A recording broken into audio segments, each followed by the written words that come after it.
I'd like to call the meeting back to order, please. The next item on our agenda is public address. This is where the board sets aside 30 minutes with a maximum of 3 minutes per citizen to address the board on items of educational interest.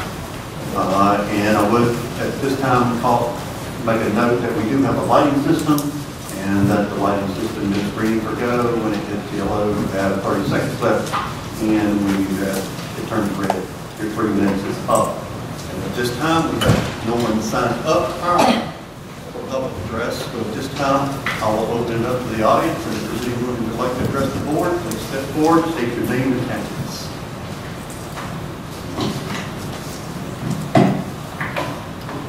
Hello, my name is Jane Aronson, and I'm a Blacksburg parent of a 4th and 7th grader. I live at 407 Airport Road in Blacksburg. Good evening, board members and Superintendent Blacksburg. Thank you very much for your continued work on plans to construct new high schools in the county. I have some concerns regarding equity between the different schools, and I ask you to keep it in mind with regard to my statements. I want to be wrong.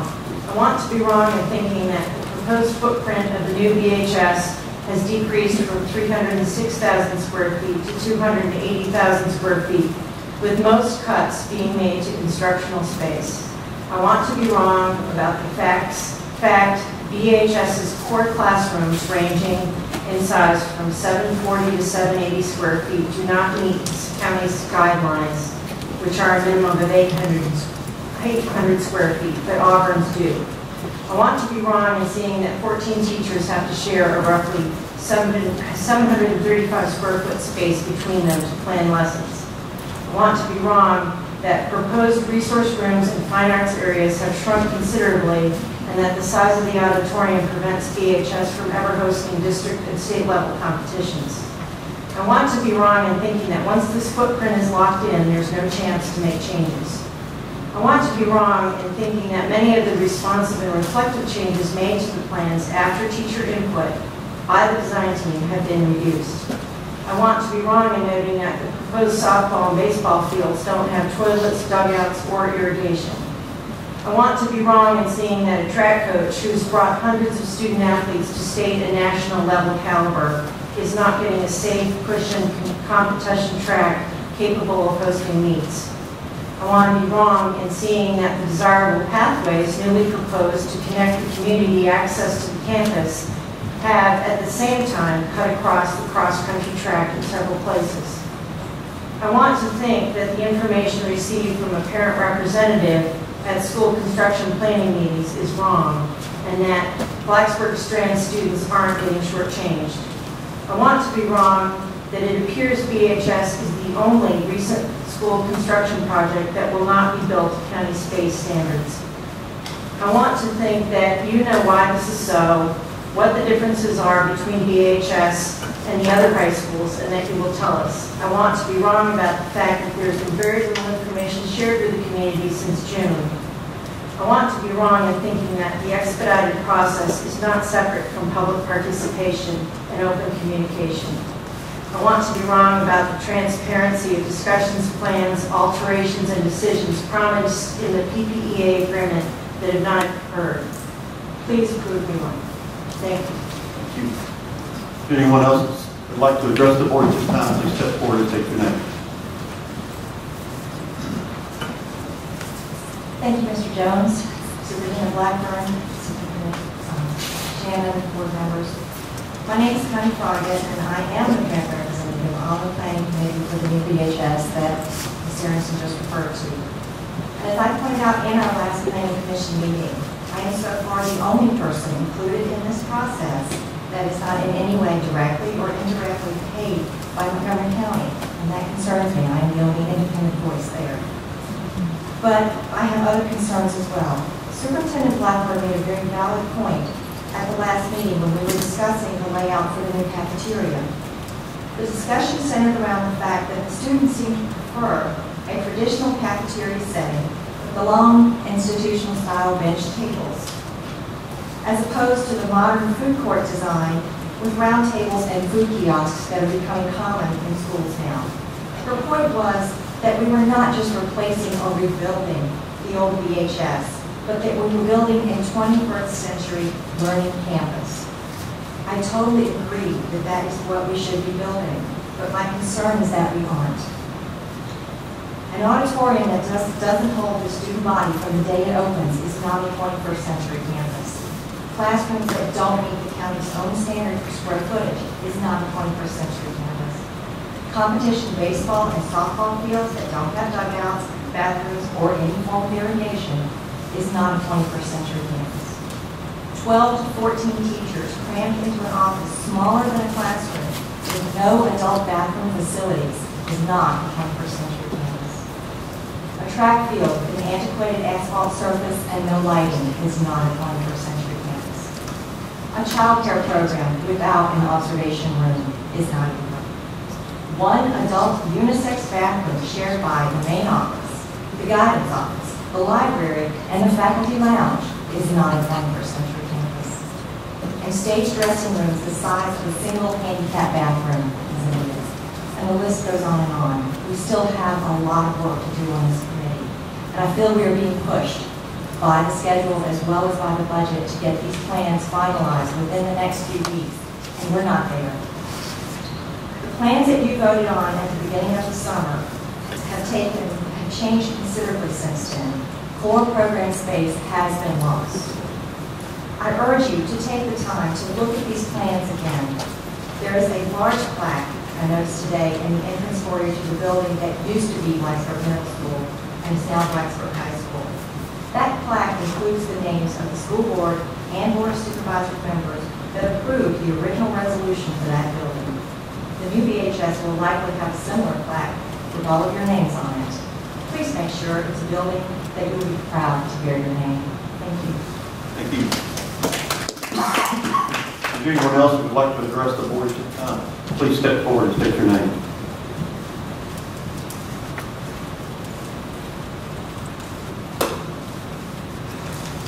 Good evening, I'm Jeff Coombs. I live at 2109 Reagan Road.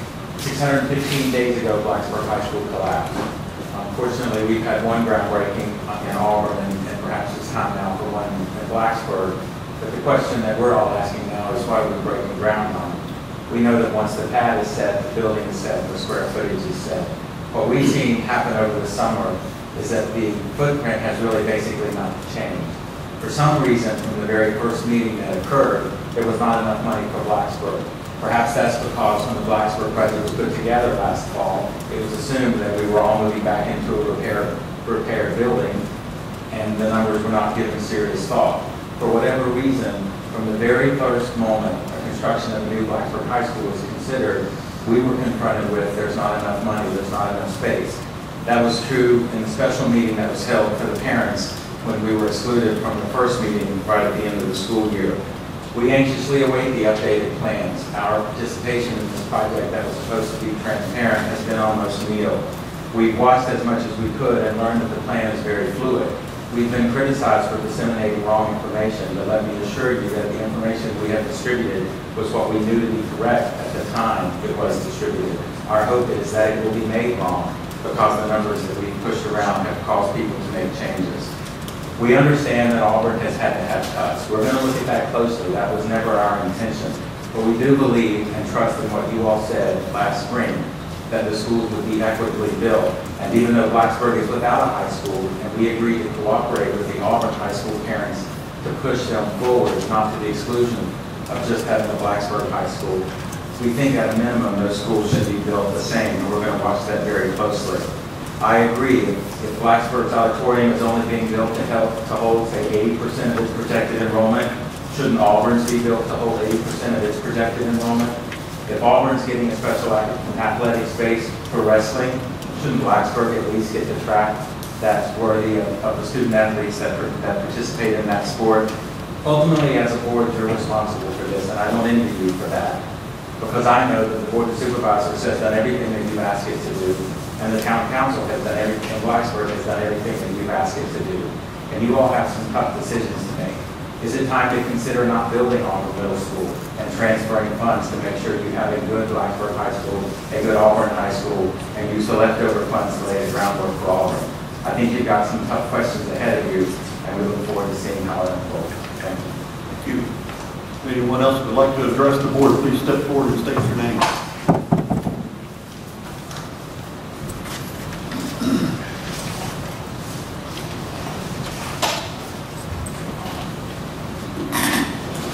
Hi, my name is James DeMarco, and it's an honor to be here before you.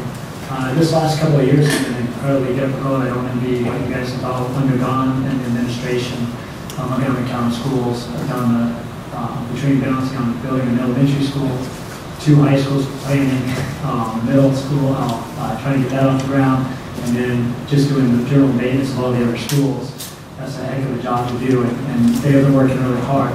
But through this process, it's been very difficult as a coach. I own a small business in Blacksburg. I coached 6 sports: cross-country boys and girls, indoor track, and outdoor track and field. And I thank all the people previously mentioning the all-weather track surface that we'd like to have. In 1973, they talked about building one of these. 1973, in the first school, David Chris, the football coach, was a track coach in the 70s and 80s. He said that was a concern of theirs then. Do you think in the next 50 years, you guys are going to pour some money to build an all-weather track or upgrade these facilities? Montgomery County's history is no. Once the school is built, that's what we get. So we do it right now, or we wait. We already have sub-adequate facilities. We have the worst facilities in this county for athletics. The worst. You got some hardworking coaches and unbelievable kids. We need your guys' support to get up to the 21st century. And if that means asking for more money from the supervisors, we have to do it. You guys set the tone. I proposed a field house concept. I went through the proper chain of command. I didn't ask my parents to make a rabble-rouser out of everything. I went through my AD. My AD went to the facilities director. I never heard back. I went to the meetings. I brought it up. No one ever heard about it. School board never heard about it. This would save you millions of dollars. It would also be a facility that would work with the town. The town is very interested in this, but Blacksburg was never communicated with. We were all at the same meetings. But basically a meeting, this is what we can get. This is what you will have. And it was an ideal situation on these blueprints on the PPU. You go online, it's still there. Mini soccer fields and track and all this good stuff. We thought we were going to have, wow, it's going to be great. And then it was cut this. Now we're down to 3 soccer fields, down to a 6-lane track, asphalt. That means nobody will want to come to our meetings. Nobody. I'm a coach. I know this. I don't know. It's up to you guys to make the difference. I brought you some handouts. If you'd like to look at some facilities at $3.5 million, 84,000 square feet. I talked to the town of Blacksburg, and they talked about how they would love to support this and pay for the operational cost. But it's up to you. Why am I the one doing this type of work?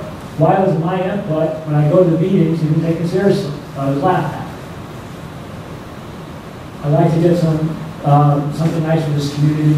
It's something that the community can use, and it would be a true partnership with our school kids, giving them the best facilities, a role model school that our corporations can be proud of and say, look where your school the kids are going to go to.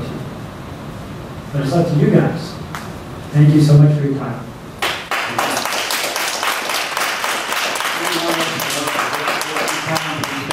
State your name.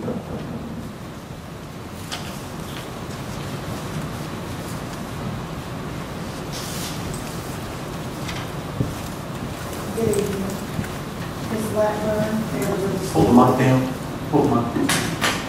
Ms. Blackburn, members of the school board. My name is Sonia Crockett. My address is 1678 York Drive, Christiansburg, Virginia, 24073. Thank you for allowing me this time to speak. I stand before you this evening humble and hopeful. Humble to announce that I will be teaching a class helping students succeed next Tuesday evening, September 27th, from 7 to 9 p.m. at the Meadowbrook Center in Shawsville through the YMCA at Virginia Tech. Hopeful in asking your help to inform your district's educational personnel to take this class and be provided with the tips and tools that will help them help our students succeed. The county has implemented a project, C2G, Committed to Graduate. I believe these tips and tools are just what we as educational personnel need to be committed to students achieving this goal. Please forgive me, as I am stuck on the previous slogan as well, plant the seed. In my opinion, whoever came up with that, it was and still is an amazing statement. We as educational personnel do plant seeds in these students every day. Too many to mention at this time. If it pleases the board, I would like to leave copies of the flyer with the clerk to pass around. Again, thank you for your time. Enjoy your evening, and together, let's help our students succeed. Thank you.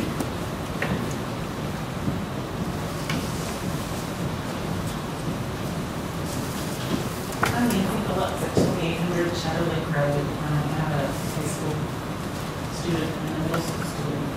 I really have no prepared speech, but just a radical idea for you all that might help us all.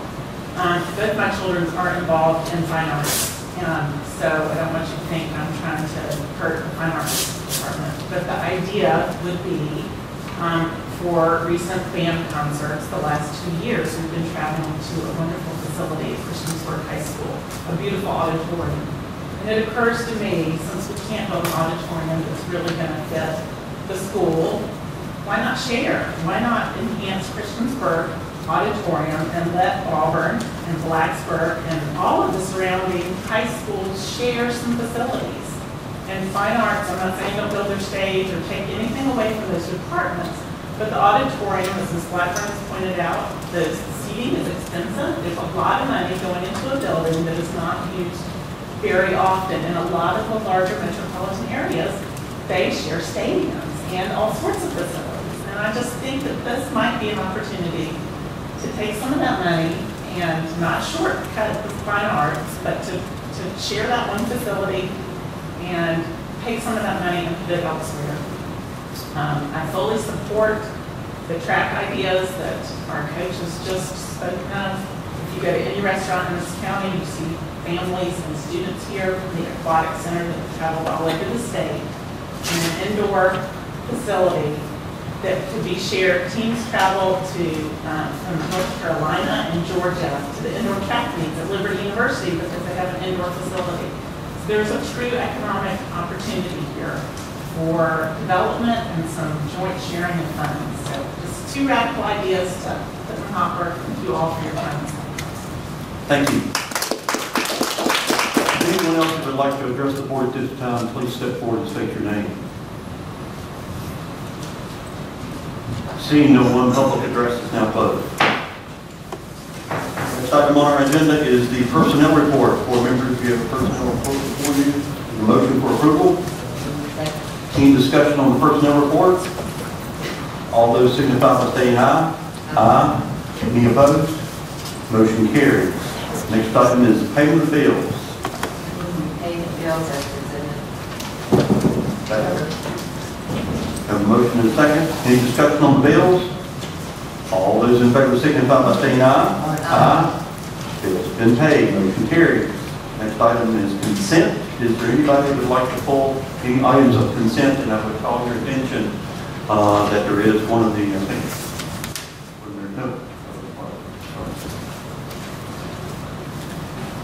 hearing none, items are now approved on consent. Need a motion to go into work session? All those in favor signify by saying aye. Aye. Any opposed? We're now in work session. First item agenda is facilities update. Ms. Byron. Thank you, Mr. Jones. I'd like to ask Mr. Fairmont to come please.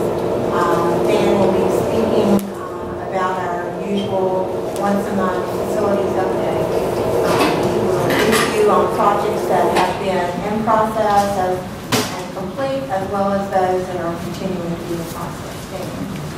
Good evening.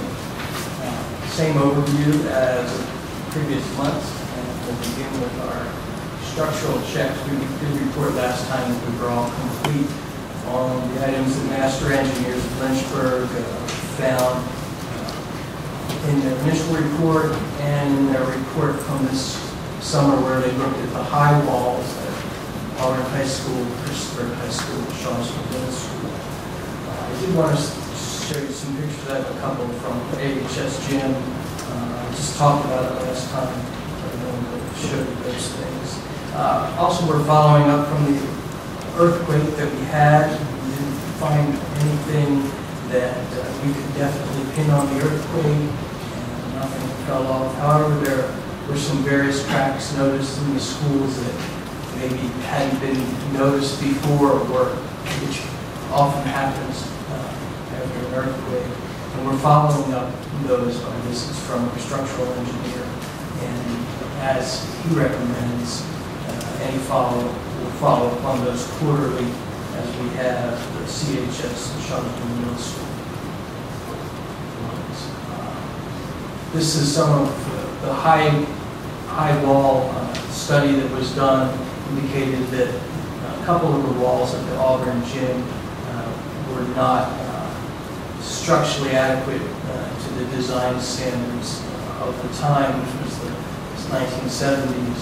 They had recommended these additional I-beam pilasters. The pilasters are actually masonry, and they're on the outside of the building, and we reinforce them from the inside with these I-beams. This is another picture. This is looking up at the structural joists of the ceiling that hold up the decking, the roof decking, and it's a fibrous type board. It's called Teflon, and they had found that these boards were not adequately connected to the trusses. The roof membrane itself actually helps support the walls when there's a high wind.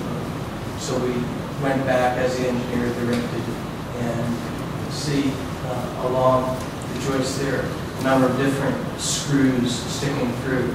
So we were replacing the roof anyway, took all the roof layers off down to the Teflon, screwed down through the Teflon to each joist, and then that roof membrane acts as another support to all of them also. Fire marshal inspections. We're, as you know, under construction, the 10 building code review that we had for the schools. We should be done about 98% of that by Friday. We have a lot of it done in one area, Christiansburg High School, but the library is still not functional. The contractor promises us that by Friday the electrical will be done. And I think it's the following Fridays when the computer furniture comes in for that. We'll install that that weekend. Fire marshal inspections are starting up again. Just today, we started at Margaret Beeks and Harding Avenue. David Hodge got back this afternoon. He said they also got Harding Avenue. So Wayne Garst, the fire marshal from Blacksburg, is doing this now. Some other projects, welding booths, they're in process at UBMS/BHS, and they should be completed by mid-October. All the materials, including the air cleaners, have come in, and we're installing those. CHS mobile classroom that we're replacing, the last part of that came in today, and they'll be assembling the two sides tomorrow, and within the next about 2 weeks, we should have the electricity and the stairs and the ramps hooked up to that. Underground storage tanks at GLE that we took out. The state did come back to us and they asked for another 3 months of sampling. That should be finished by the end of the year, and we can close that project out. And the walk-in freezer at Gilbert Linkus, we just got in this afternoon the letter that we needed from the health department to finalize the planning approvals from the town of Blacksburg. And we already got the construction approvals for that. Other major capital projects, some great milestones hit at the Auburn projects. One, we had the groundbreaking, but for that early grading, we are under construction there. The design is in the design development stage. We're getting ready to complete in the next few weeks. 35% design development drawings. Same with DHS, and hit 2 milestones within the last week on that. Conditional use permit was approved by the town.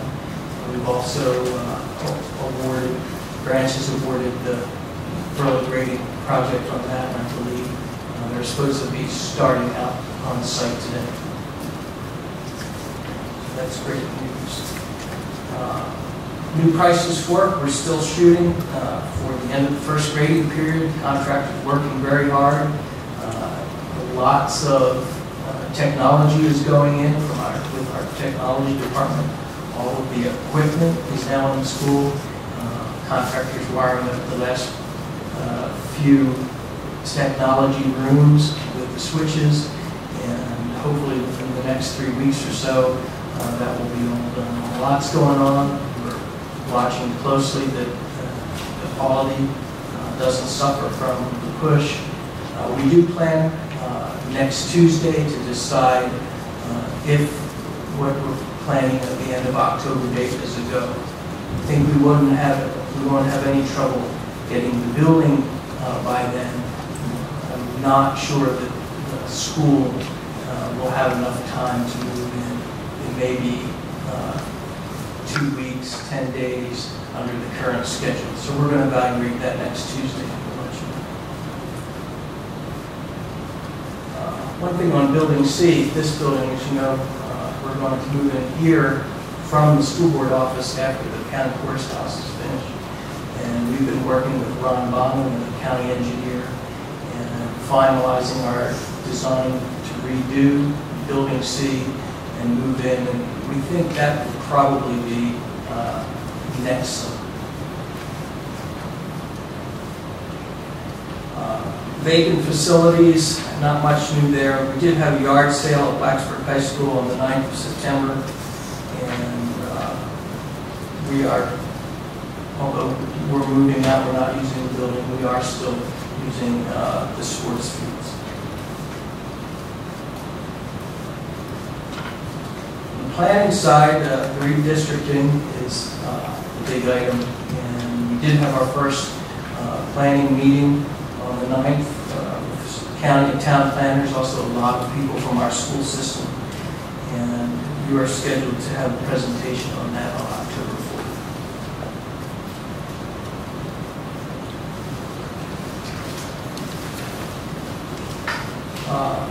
Lots of things in the works. Athletic facility use coordination.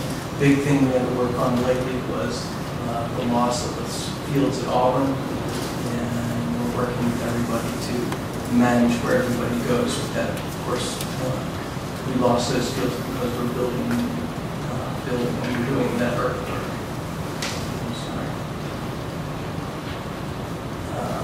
Some PTA/booster projects. We're working on a swing set for Margaret Beeks.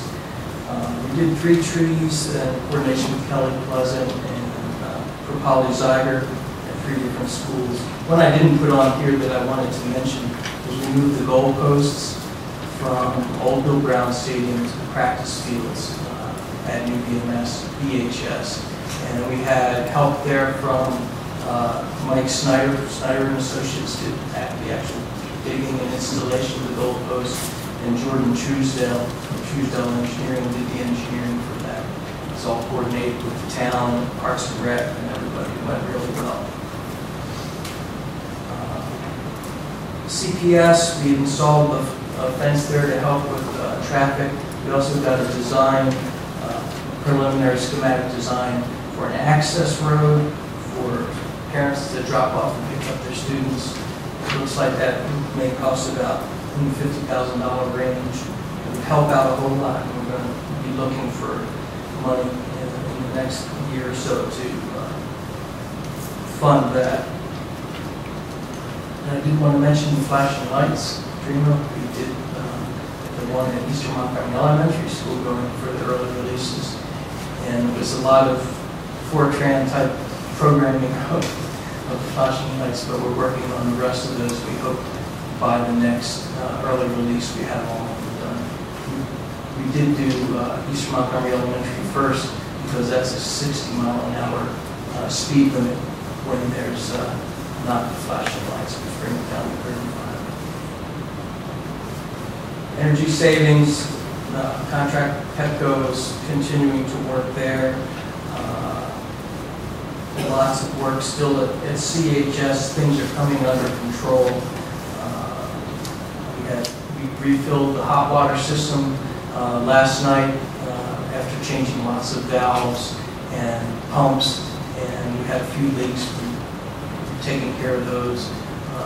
When Petco has a problem, they are responding to it. And I think last night the carpet got wet, and we're going to be replacing that. We're going to replace it with vinyl tile, as we're trying to do in all the schools.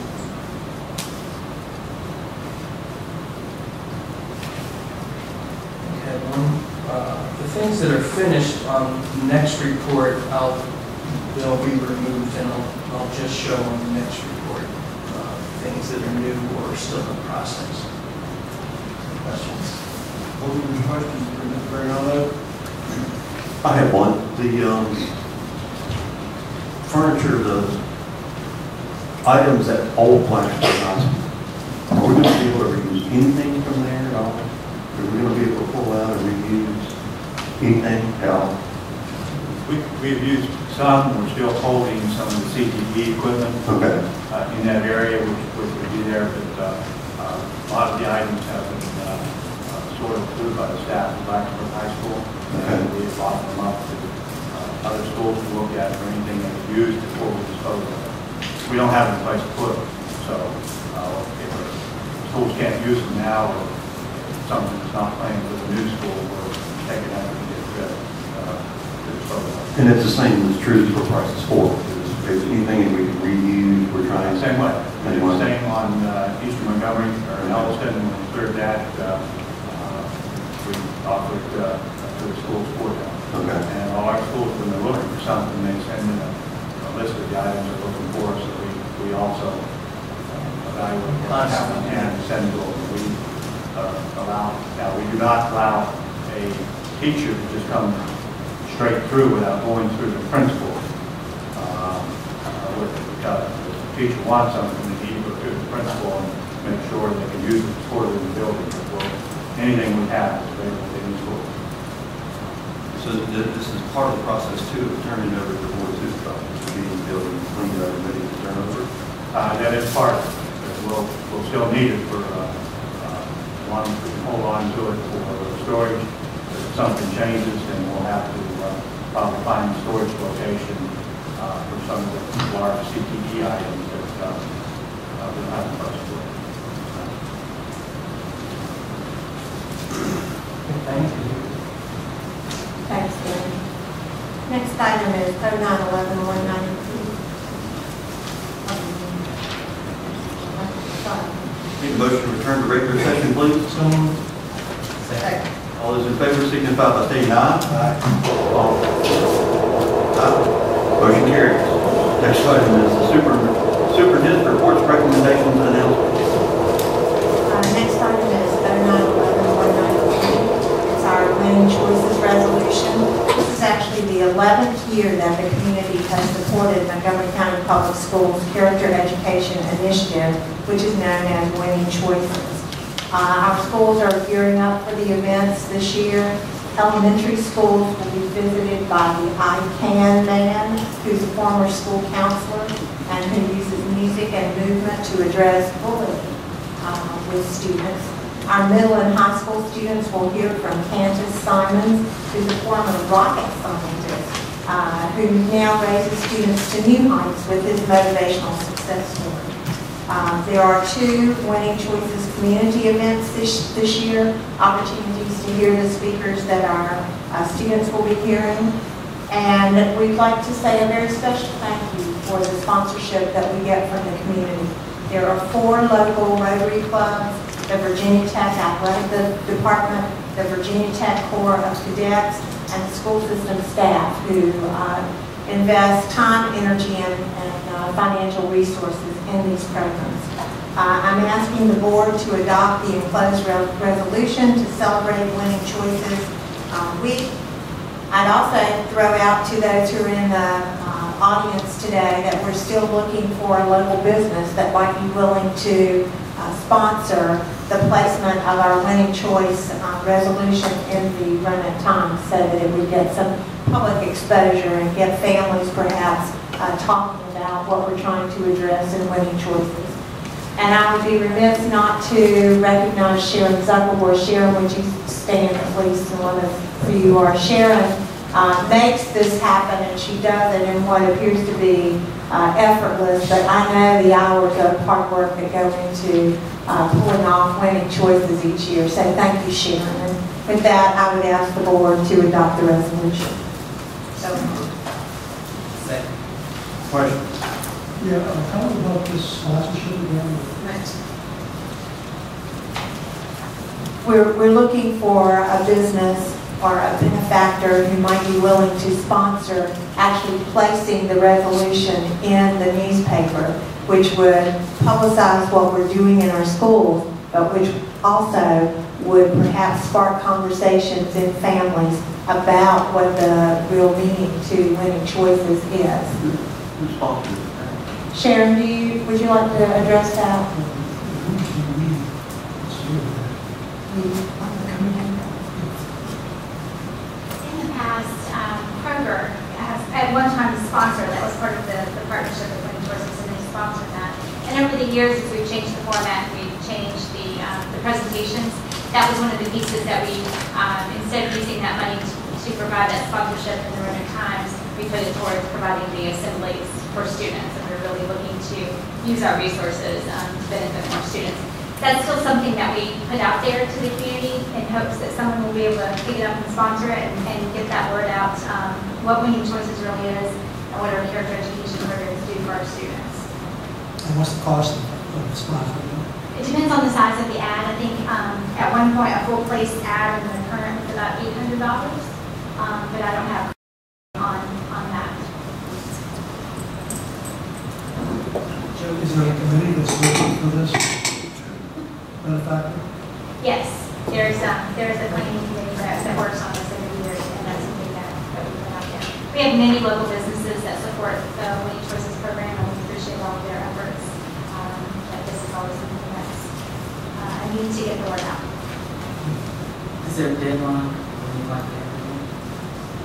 Before the community events, which are coming up quickly. Next Wednesday is the first community event for Mr. Simmons, and then Thursday is another community event for with the Rocking Prevention Group.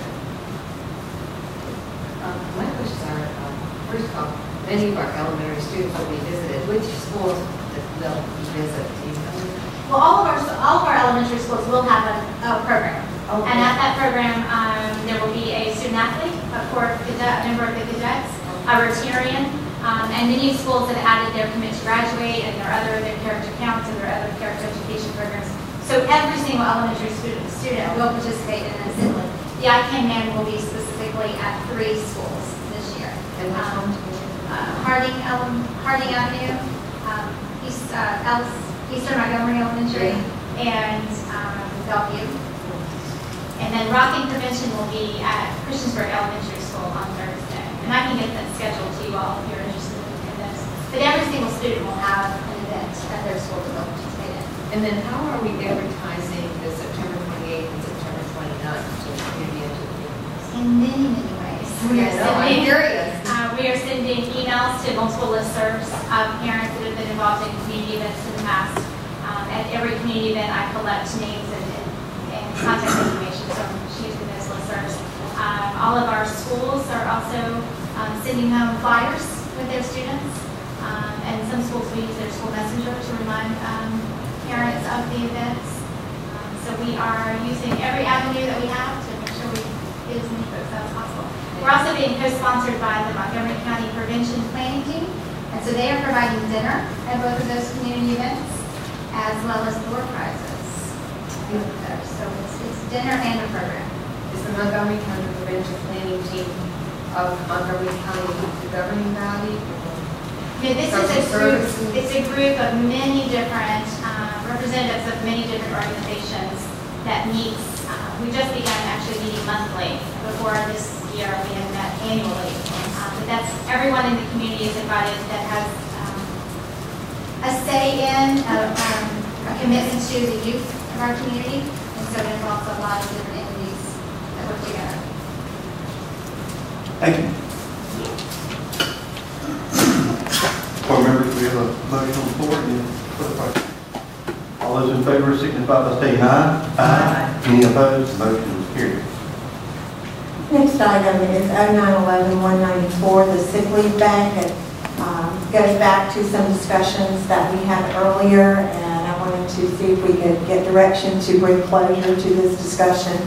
As you are aware, currently the sick leave bank policy states that the sick leave bank should be used for employee illnesses, and the practice has been to allow employees to also access the sick leave bank for extended family member illnesses. This evening, I brought some options based on discussion that we've had in the past. One would be to align practice with policies, which would in effect stop the process or procedure of allowing employees to use the sick leave bank for family member illnesses. The second option was to perhaps consider a compromise position with extended illnesses of a family member, which would cap the number of days an employee could use at 30 rather than the current 60.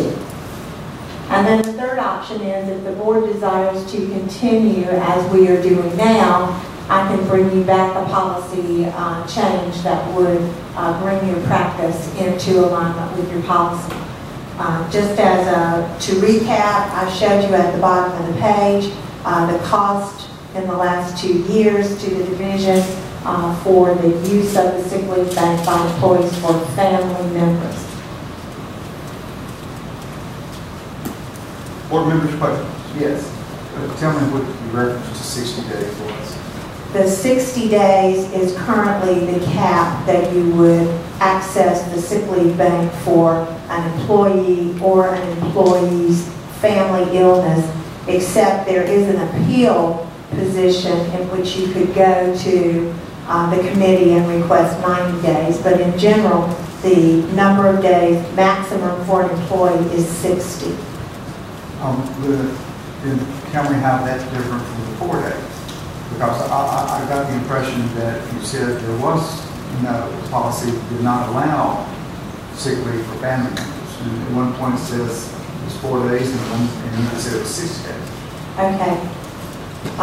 Sick leave, the 4 days, is addressing your earned sick leave. There's a specific statement in our policies that say an employee may use up to 4 days of sick leave for employee family member issues, and it's written in there. That's separate to the sick leave bank, although a person, I guess, who had exhausted their sick leave could go to the sick leave bank for the 4 days, because it's in your policy that you can use it for 4 days. 60 days again?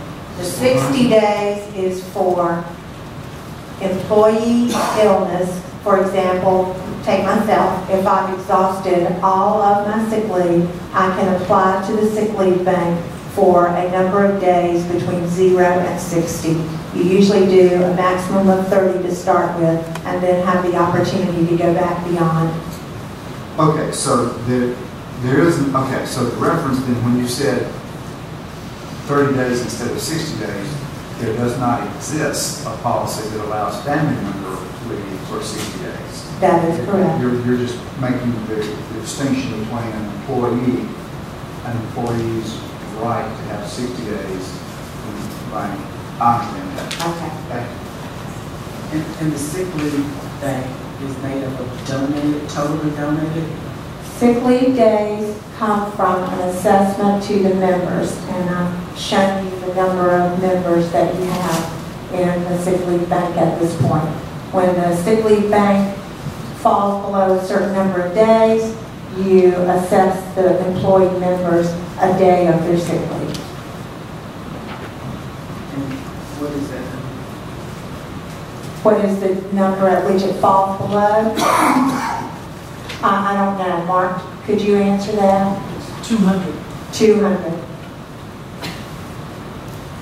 Under the current policy, if an employee exhausts his or her sick leave and decides, and is a member of the sick leave bank, must the employee apply for sick leave days, or does the employee automatically have a certain number of sick leave days that the employee can use without use the word application? My understanding is they would apply for days from the sick leave bank. And Mark is the administrator. If I err, please let us know.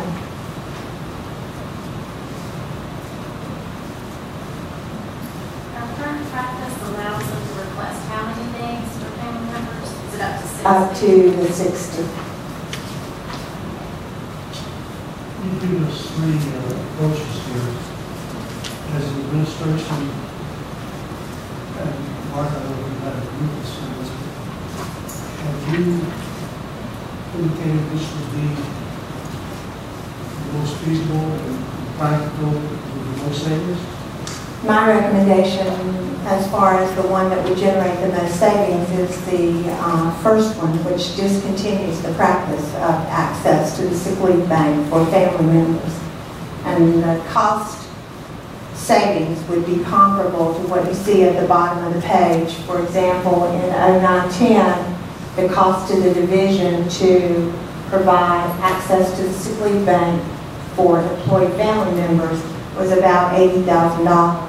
And in 2010-11, it was $60,000. That is the greatest cost savings, and it replicates in practice what your policy essentially says. I think, Mr. Alves, this is back here primarily because of me, because the superintendent, remember, she was going to, she's in that list of changes she suggested. I indicated to her that I believe the district should have some kind of policy that would allow employees sick leave time for, catastrophic, primarily catastrophic kinds of things that are going on with family members.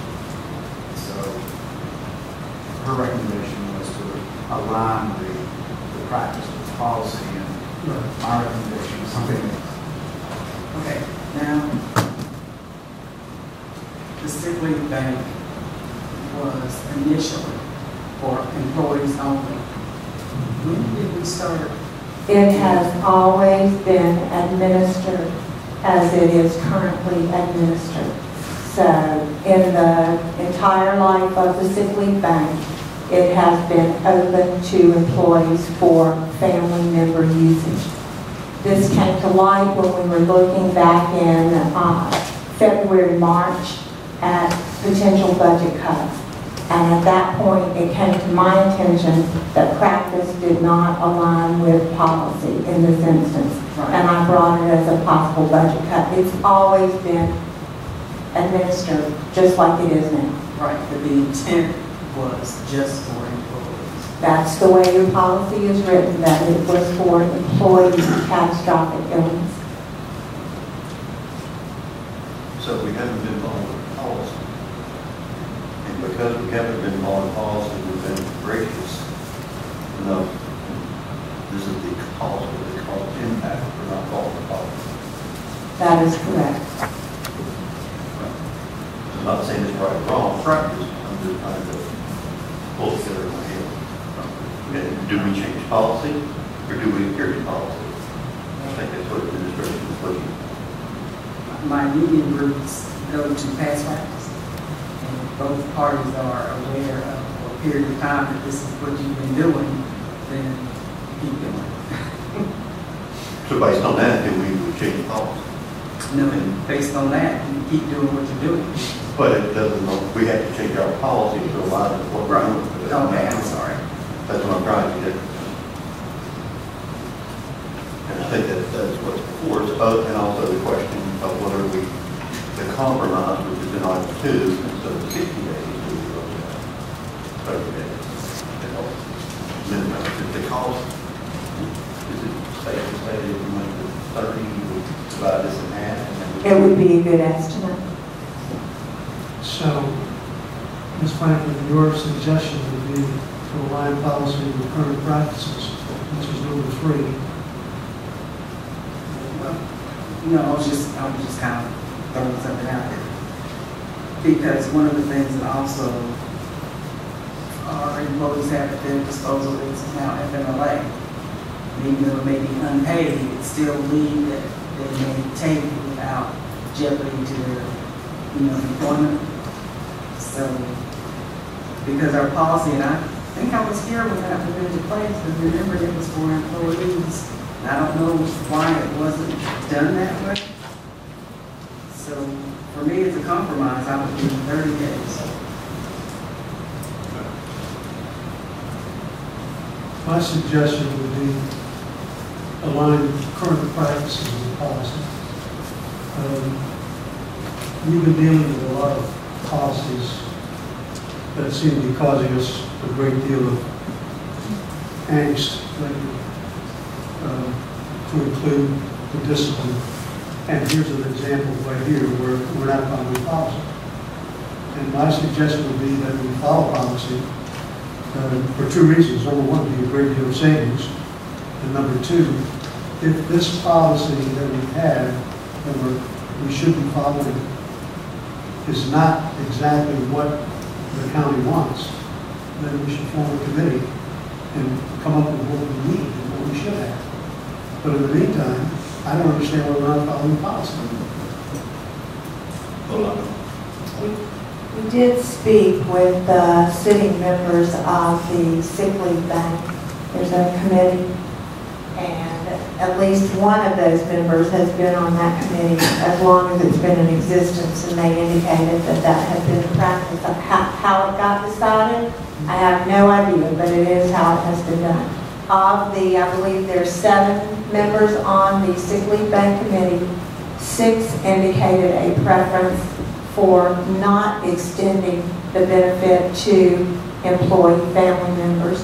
1 took the other position, and again, you will recall that the NCEA spoke at the last meeting, and their position was to delay doing anything different with the policy till we see what kind of budget situation we have this year and what the impact of some of the earlier changes that we've done, such as the not allowing it for maternity, extended child leave, bearing leave. But to cut that to the quick, is what you're saying is that 6 members, a majority, said align current practices with policy. That is correct. And with that, and I agree with that. And then, again, there's savings involved. And if we're going to wait and look at what the budget looks like next year, I can tell you right now, it's going to get worse before it gets better. And here's an opportunity for possibly $19,000 that we went to the savings. And I think we should jump all over that. Plus, we're doing what the committee as a whole recommended. 2 things. Do we know that the committee had been in contact with the other members, the other folks in buildings as to what their preference would be, the NCEA, and because we know budget is not going to be any fun this year either. And part of what we've struggled with for years is how do we compensate our employees, and if we can't do it through their paycheck, then what other ways can we help them be able to manage their lives? Good points. Mr. Pager, do you guys review this every month as far as the usage? The labor is, but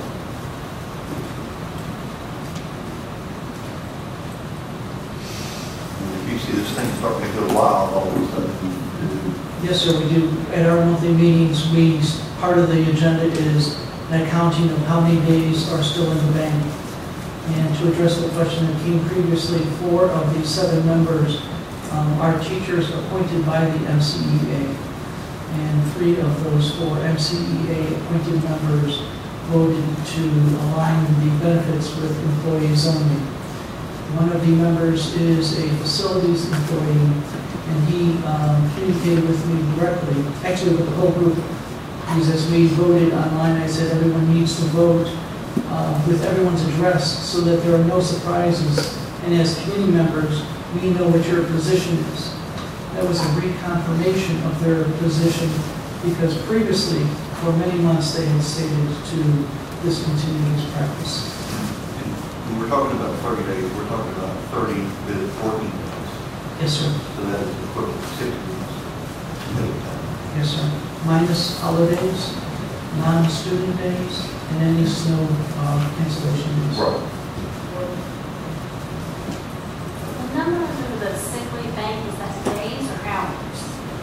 I'm not sure what form you have. 302, like in 910, it was 302 under sick leave. That's I good. don't have a copy of that. It's on your chart that you prepared that shows the cost of using the sick leave bank. It's days. Because my concern would be if we allow them to continue to use this for family members, will we have employees who get in a situation they need the bank and that's not there? That's where that 200-day limit comes into place. When the sick leave bank drops below 200 days in its account, then the district automatically assesses every employee for an additional day. That gives us approximately 1,268 or so days. The employees also have an opportunity at these assessments to opt out of the bank or to continue their enrollment with the bank. So we never fall much below the 200-day limit.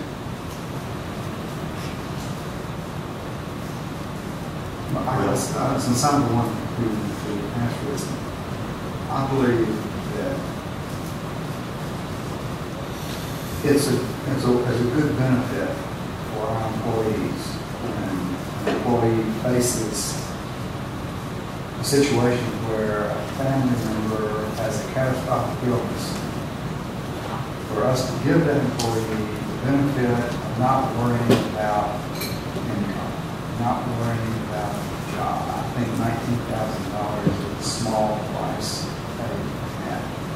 And if that employee is in a situation so that he or she exhausts the allotted sick leave for a family member and then is confronted with the fact that he or she needs 30, 60 days for his or her own illness, if that employee is in such a situation, we need to do what we can to help that person as well. And so I'm not concerned about those kinds of what ifs. What I'm concerned about is, we have unfortunately not been able to do for our employees what we want to do for them with regard to salary and benefits. I think this is a small thing that we could give employees some assurance and some support when that employee has a wife or a father or a mother who needs that person because of illness. I just think we need to be doing it. So you're in support, you're in support of remaining the same? I'm in support of aligning the policy with current practice. If I were the fourth vote to do so, I would go with number 2. I would go with the compromise, limit to 30 days. I think we need to do something. My choice is to align the policy with current practice. And then Congress would still be following policy. It would just be a different policy. And I'm agreeing with both of them this practice.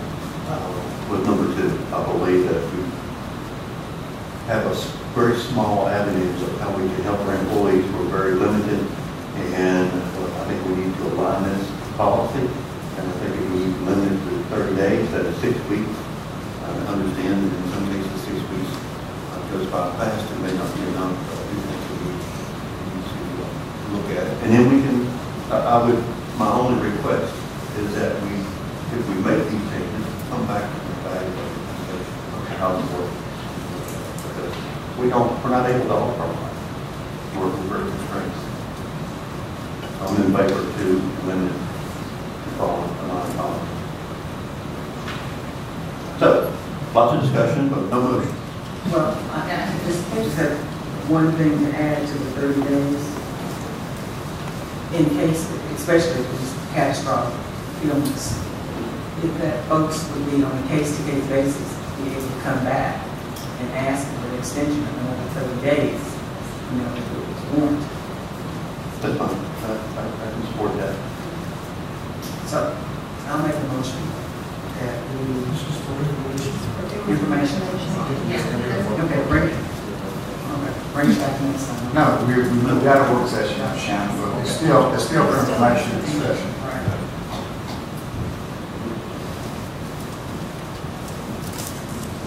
So I think Ms. Franklin, what would you like the superintendent to bring back and see if we have consensus on that?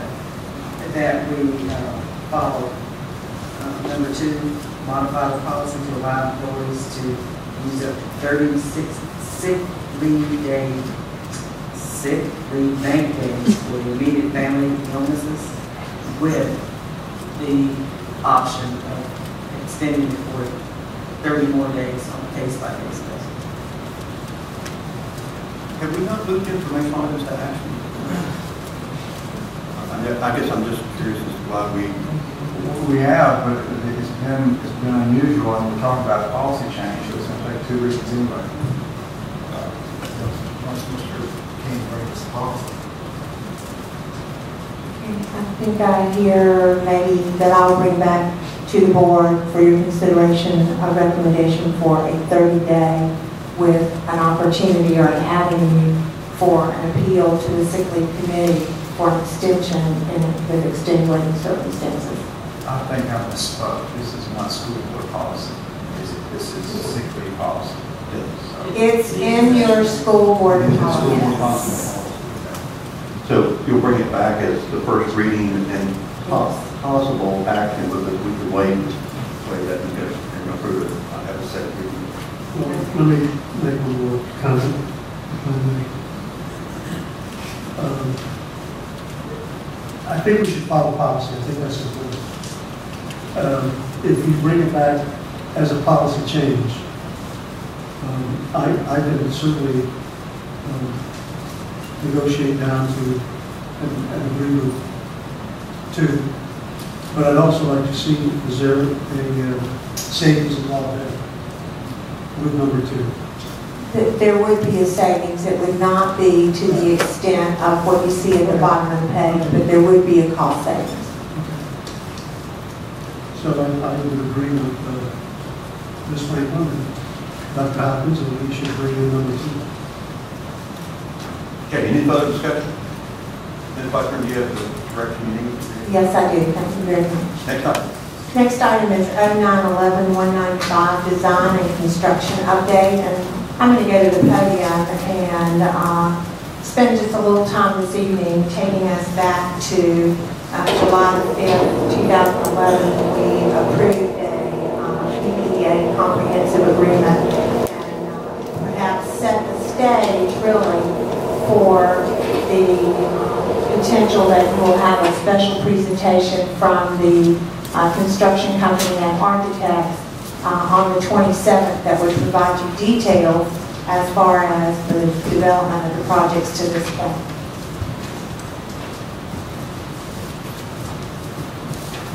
While you're going to the podium, I just need to make a comment if I may.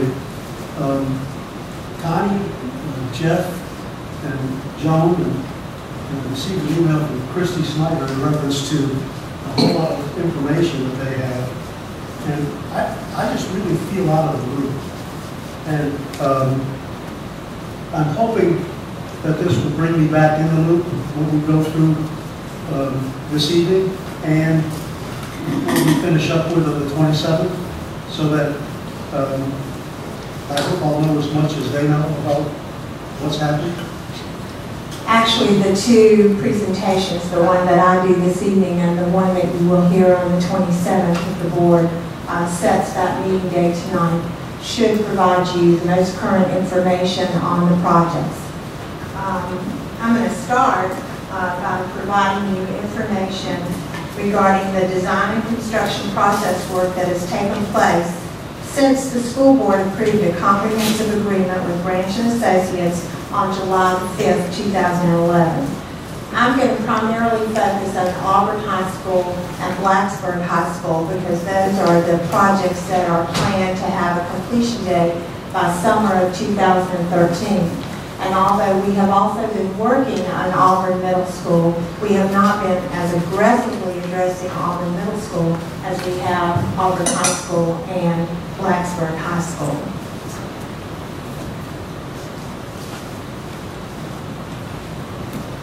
You will recall the progress update that I provided to the board starting back in January, and the board members have a copy of this. But at each meeting, I would bring you a list of things that were going to happen, and I'd check them off as we accomplished or met those milestones.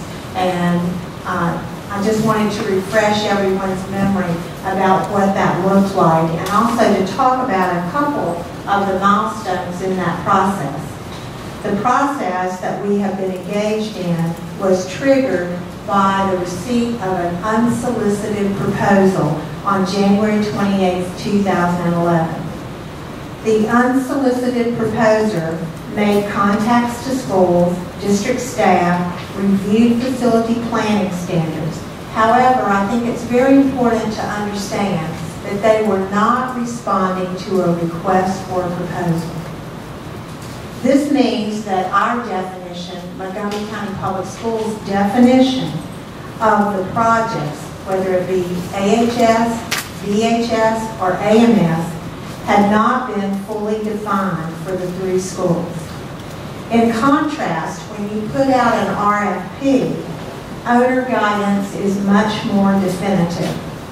So after receipt of the unsolicited proposal in January, Montgomery County Public Schools requested competitive proposals, which is required by law.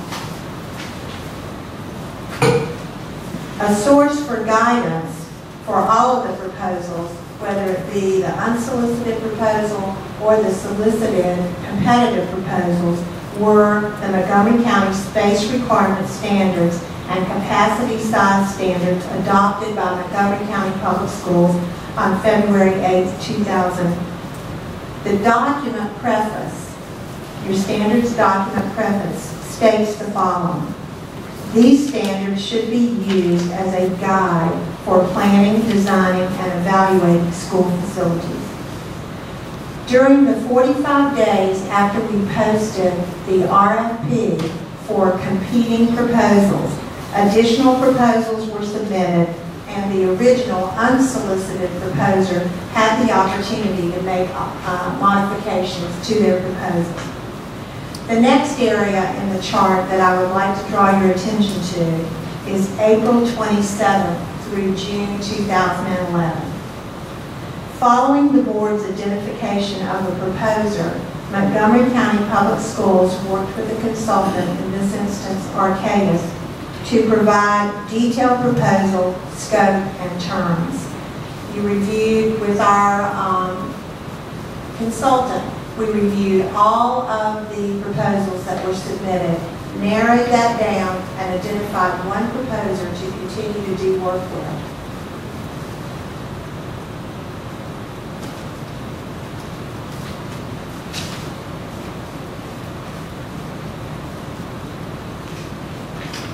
The April 27 through June work ultimately resulted in the submission of a detailed proposal by branch for the three projects. Each school board member and each supervisor of Montgomery County received a copy of this proposal. Montgomery County Board and the Montgomery County Board of Supervisors met in joint session on June the 23rd, 2011 to discuss the detailed proposal. I showed you just the cover of it. All of you, it was a spiral-bound document, probably about 100 pages.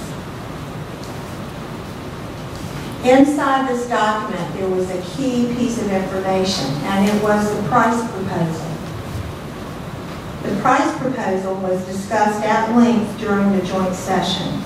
The proposal identifies actual design and system adjustments to be considered to bring the three projects in line with the total budget of $124.5 million, and at the same time meet acceptable standards for Montgomery County Public Schools. The price proposal notes that one area for adjustment is the square footage, and then beneath that, it also lists other cost-saving considerations. The listing for each project is not mutually exclusive.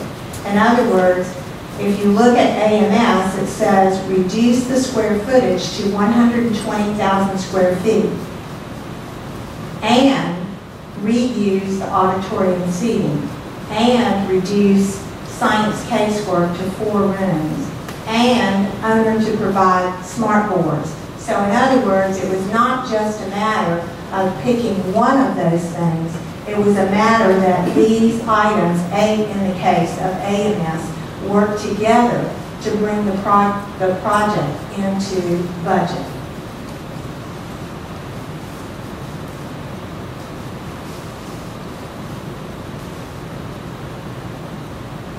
I think to provide a frame of reference for everyone, it's important to remember that the school projects were not already designed. This is especially true of the BHS project. If you'll recall, the AHS project had been in conversation and under development since July of 2008. So there was more definition to the AH project. When we began this detailed proposal analysis working the RFP, we tried to start out with the largest student capacity option that we thought was realistic to put on the table. If you'll recall, back when we made early presentations both to our board and to the board of supervisors, we were using a capacity for BHS, a replacement capacity of 1,200. And that's where we got the number 124.5. It was from looking at a certain capacity figure. And when we got to doing the detailed proposal development, then we wanted to look to see how far would our dollar carry us. If you think back even to the solicited and unsolicited proposals that we got initially, you'll recall that Arcadis did a detailed analysis. And the range in student capacity and the range in size of classrooms and the range in amenities for those 4 proposals were vast. Some proposals had all the classrooms at 700 square feet. Some proposals had a capacity of 1,500. Some had a capacity of 1,200. So when you funnel this down to the detailed proposal, we tried to provide more definition. And we also looked to see how much can we build for our money. So we started out with AHS with 800 student capacity and core and a potential of 200,189 square feet. That was the biggest that we ever looked at. For BHS, we said, can we build 1,600 student stations and core and keep it at 305,000 square feet? And for AMS, we said 600 students and core and 140,000 square feet.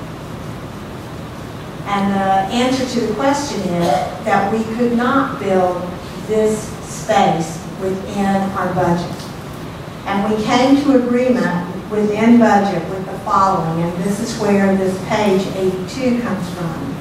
We came to agreement that AHS would have a core of 800 and a student capacity at the opening of 600, meaning that we build 600 of the seats and we have a design that will easily expand, add 200 more.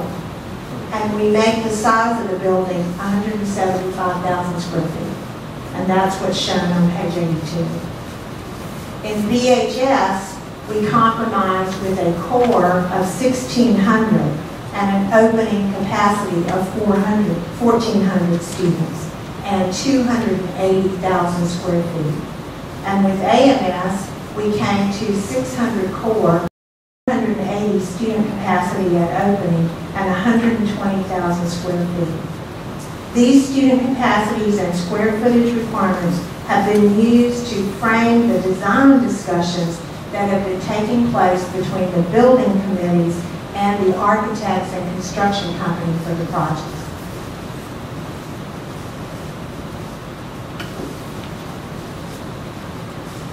Slide 5 is a part of your comprehensive agreement, which was approved by the board. And I would draw your attention to the fact that there's some key breaking points. Number 1 is 10%, which was schematic, basically, and that's what you saw pretty much at the May 16th public presentations. A very bare bones, especially with the BHS project, the beginnings of a design. Then you have 35% of design, and we have been working towards this milestone with the goal of trying to accomplish that by early October. I think it's also important to note that the real meat and potatoes part of this discussion about how do we get to the information I provided you from page 82, which is the capacity and the square footage, have been taking place since about July the 11th. And there was a significant amount of conversation at the board table prior to that about adding a parent representative and a teacher representative at the time that the board actually approved a detailed proposal. And in fact, I think the very day after that was approved, we went to the schools who have the projects and asked them to identify a PTA leadership person for their parent and a teacher leader in their school for their teacher representative. It's very different than what you would have done in the past using just AHS as an example.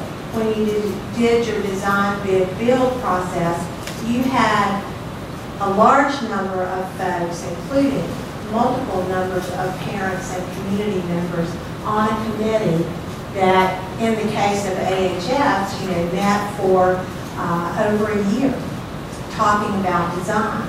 And in the process that we're doing, PPEA, it is more like design build because you are not doing a design and then going out and get a price. You already have a price. And we know what $124.5 million should buy us. There was also discussion about the fact that because we were looking for an aggressive schedule for these projects, that we needed to streamline how we do the design.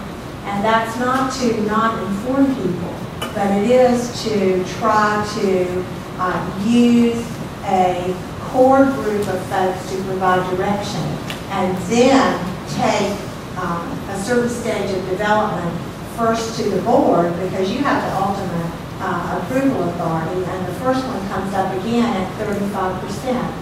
And we're hoping that on the 27th that we can pretty much give you a look at what this building might look like at 35% design. And that 35% design would reflect the square footage that we know we can build.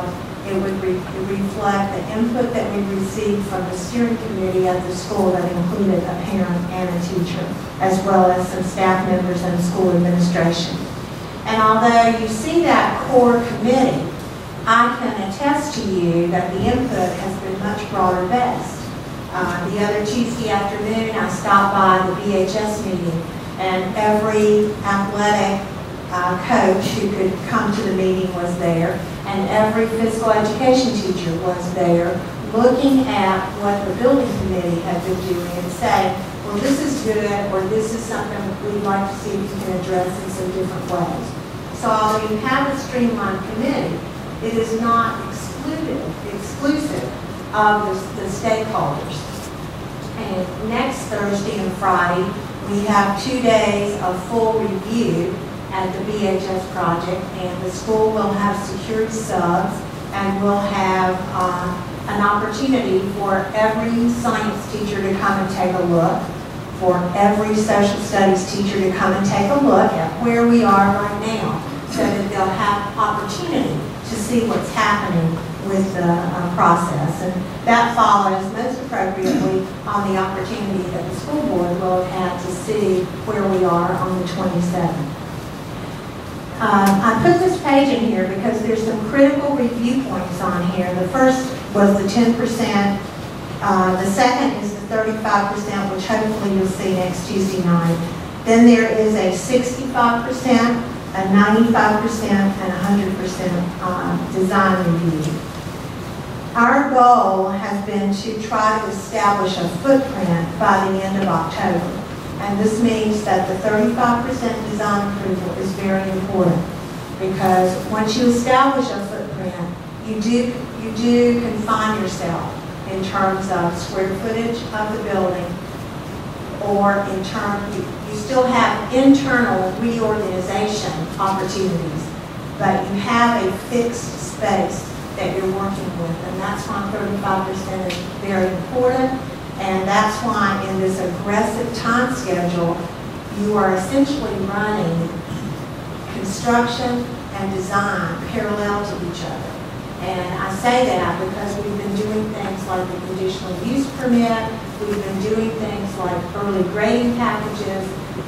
We are hoping that when we have a footprint that we'll be able to do an early foundation package, because those are the kinds of things that were included in the comprehensive agreement that would allow the construction company to provide us with projects as early as the summer of 2013. So who are the building committee members? I've listed for you the building committee members at AHS. And again, I would restate that although this is the master committee, this is not the only group that has been giving input. I was over at AHS about 2 weeks ago, one afternoon, and department after department came into the media center and took a look at the specific area of the building where they would be primary users to say, you know, this is a concern that we still have. So your master committee is being supported by virtually all of the users in the school. And next, the BHS building committee members. You can ask a question about the membership on next week.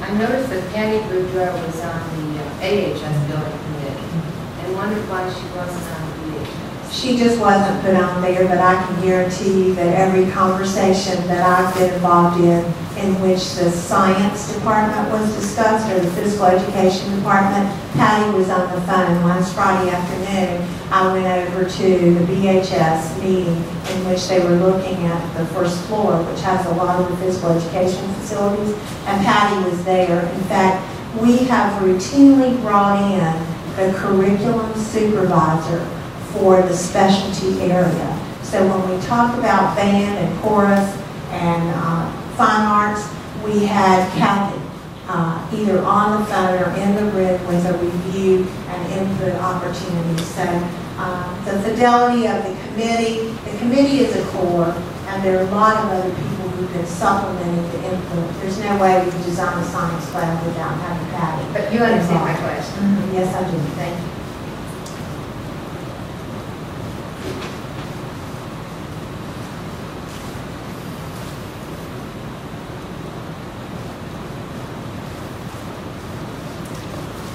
I think it's also important to note that, you know, after your review on the 27th, a community meeting will be scheduled to provide more public exposure to the design. The next slide that I have, I think it's important to talk a little bit about what have we accomplished and what is immediately planned or on the radar screen. First of all, the slide lists some of these, and some have occurred and some are planned. Of note, I think, is the groundbreaking that took place at Auburn yesterday, and the groundbreaking that is scheduled for BHS on October the 11th.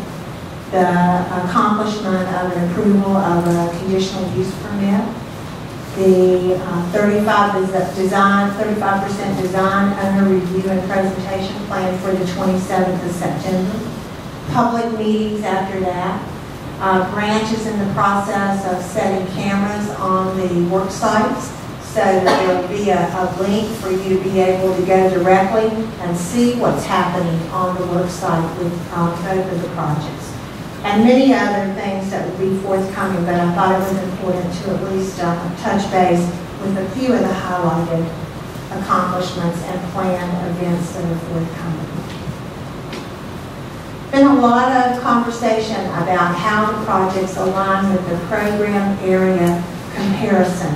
And, I think this chart does a good job of showing you where we are at this point. The information that's shown on this slide was put together by RRMM and SHW. And it shows you the Montgomery County standard, and it shows you the current status of Auburn High School program spaces, Blacksburg High School, and special notes. And, I would also draw your attention that these are two very different facilities. They serve different communities. They have different programs. They have different needs. They have a different size student body. Some of the things are the same, but some are different and are going to be different as you design two different schools. Case in point might be whether a school decides that it wants to be organized as departments, traditional academic departments, or whether it wants to be designed as houses. In other words, all of your 9th graders are together, or your 10th graders, or all of your English teachers are together, and your math teachers are together. And those are some things that are being driven by the users of the building, because the school board itself has not taken a position on whether schools should be organized by grade level houses or whether they should be organized by academic departments, because it varies within the schools that we have right now.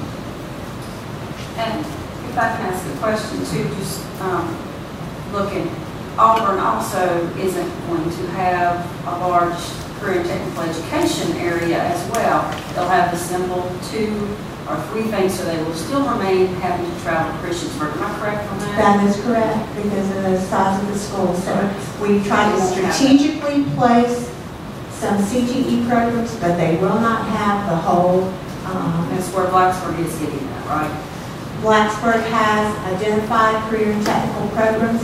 There's a decision point that will come to the board and be brought up probably in the discussion on the 27th, and that is whether we want to maintain an auto body or an auto mechanics program at AHS, or whether we prefer that that space become traditional classroom space. So that's one of the decision points that the board will weigh in on. And at that point, we'll be able to give you a list of the career and technical programs that are being put in the AHS design and why, and the BHS design and why, and then the open question that we have, or that the committee has had, as they have been talking about AHS. BHS with the child care program, I don't know if that's considered career and technical education, but the child care program won't be there as well, right? The child care program is not at AHS. There is the potential for there to be a child care program at BHS. So they're different. And this space, I want to just touch base on a couple of the things that are on here about space.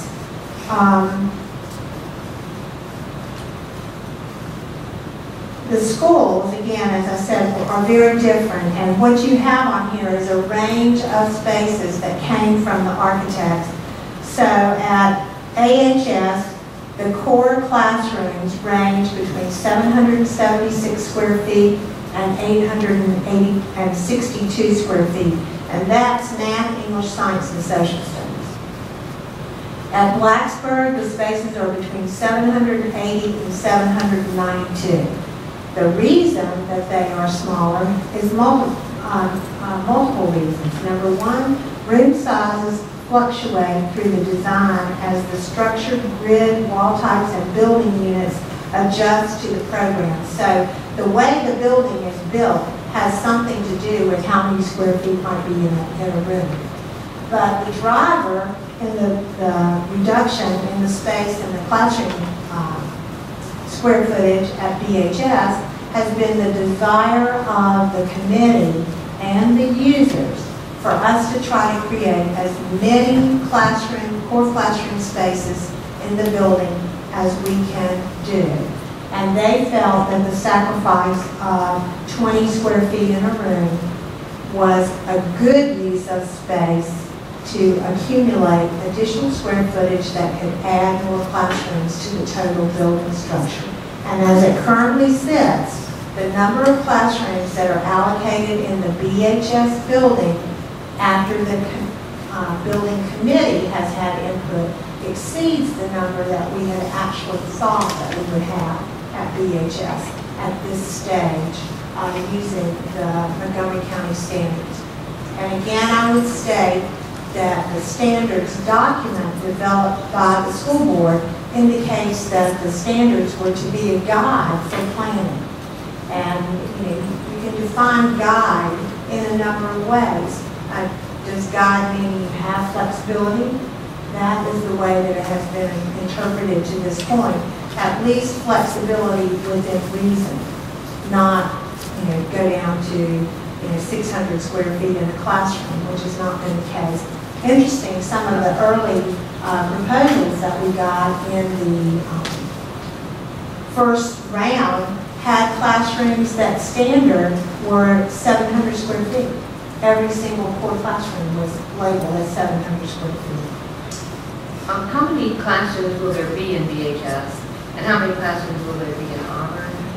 I think that's a question for your September 27th meeting. The last number I remember was 43 at BHS because we were lining up staff members and rooms, and when that was the case, a high school classroom is different than an elementary classroom. It would be great if you had a high school classroom 100% devoted to one teacher. But that's not going to be the case because you have 8 periods. And that would mean that you're only going to use your space that you paid for 5/8 of the time. And although that would be wonderful, it's not really reasonable. But in looking at the space currently, in the beginning, in the opening year of BHS, no teacher would share a classroom. And the space, the core classroom space that we have, appears to be appropriate to house up to 21 additional teachers. And I'm not talking about the CTE and the music and that kind of thing. I'm talking about English, math, science, social studies, foreign language, the things that would be considered more of a traditional classroom setting than core academic spaces. And again, as I said, on the 27th, you'll get much more information about that kind of thing. But I thought it was appropriate for you to see health classrooms at AHS, they're 1,000 square feet. At Blacksburg, they're 954. Art room at AHS, 1175-1, and at BHS, 1183. There are 2 of them.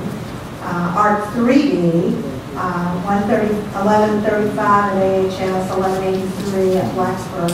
The color codes are there. You can see that there are areas where we do not meet the guided standards established by the board. There are areas where we exceed the standards that are set by the board. And again, like I said, this is coming from a number of places. It's coming from a budget, yes. It's also coming from the desires of the users and how they see their specific school and their specific student body using the space. I have not dealt with exterior athletic spaces here. I have dealt with the gymnasiums. You can see what the standard was and what the actual square footage currently is for auxiliary gyms and for the auditorium. Cafeteria, I'm not an advocate for building a cafeteria that would seat half of 1,400 kids or half of 1,600 kids. Because again, you're looking at a huge space that would basically be unused for 75% of the school day. So if you look around the state of Virginia or any other state, there's a certain point at which the student population drives the need to have 3 lunch periods, in which you divide your student population into 3 parts instead of into 2 parts. But as the BHS gymnasium or BHS cafeteria sits right this minute, There's room in there for between 550 and 600 students at a lunch period. And, you know, when you get to 1,600, I don't think you want 800 kids in the food services area at one time. It would not be a place I wanted to spend an extended period of time supervising. So, food for thought. Teacher prep areas. You know, the two schools want very different things in terms of the teacher prep areas. AHS wants 2 spaces. They want them strategically located, and that's it. VHS, because they know that over time they're going to get bigger, they want multiple spaces.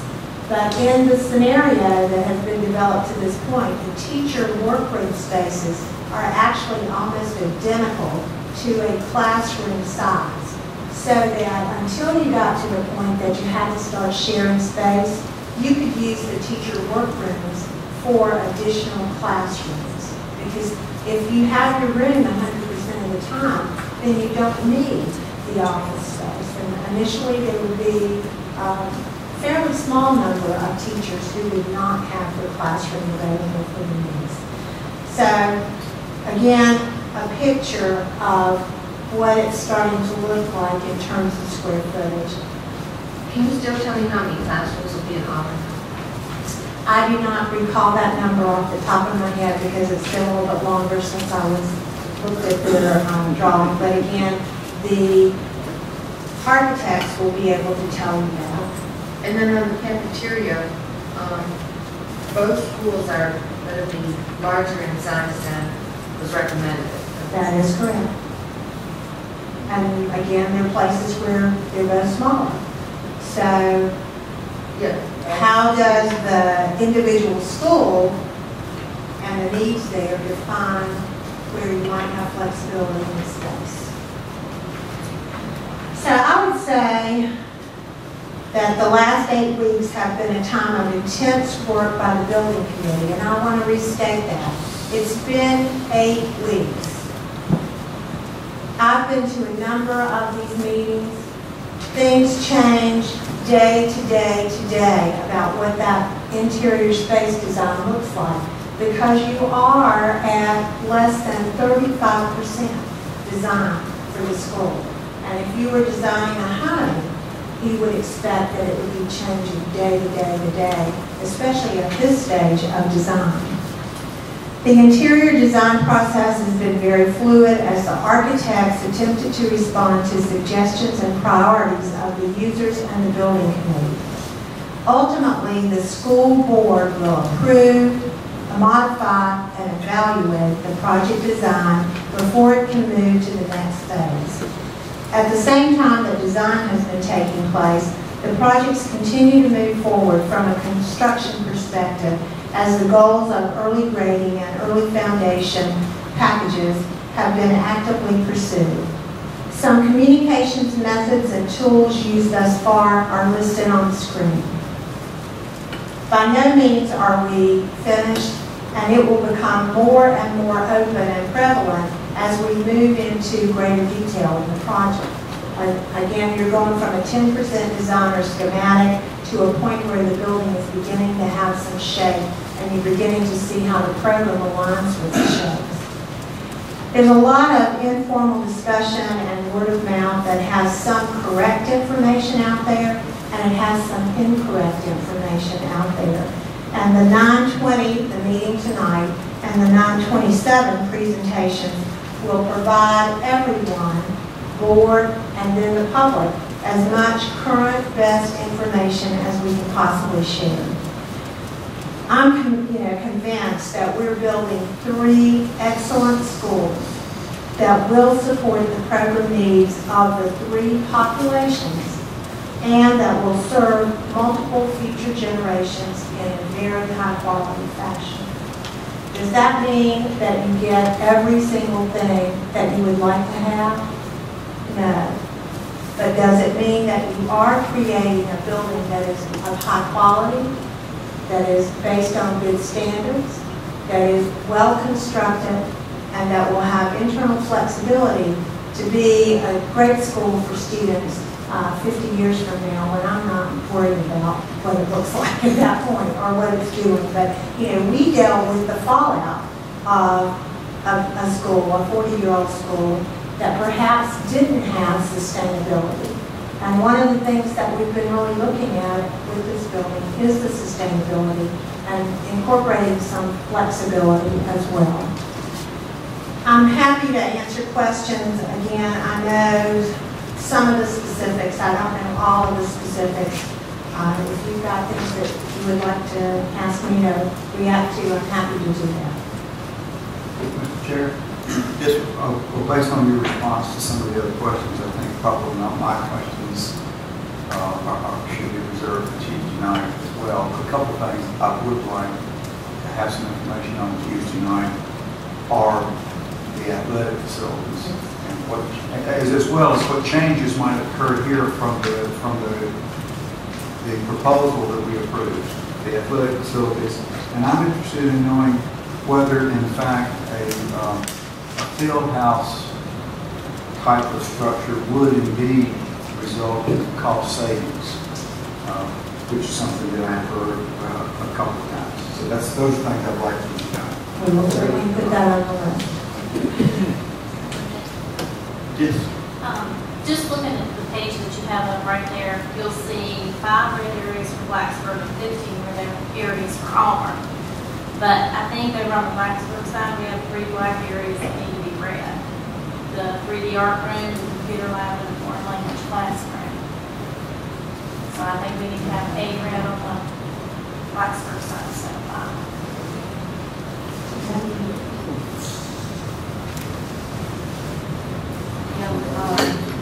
I was really sad to hear that there were collapses when our track coach discussed his dreams with me. Moving on, are we 6 core classrooms short at Blacksburg High School? Short of our needs. From what you presented, it didn't seem so. I got an email that suggested that was the case. That is not currently the case to my knowledge.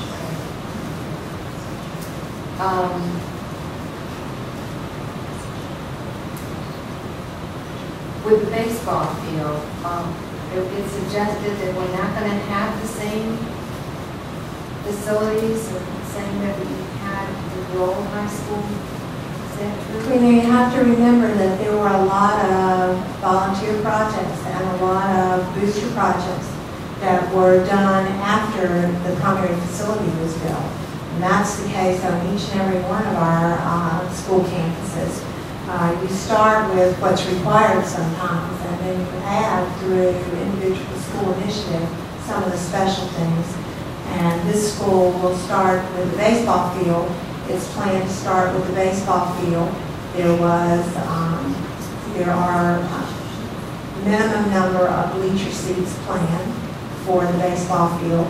There is access to water and power, but no lights currently planned for the field. They are approved in the CUP so that if there were a booster initiative or if the town chose to add resources to the project, then they could be added to the field. Currently, there is not a restroom facility at the baseball field. There is planned a slab at the restroom, at the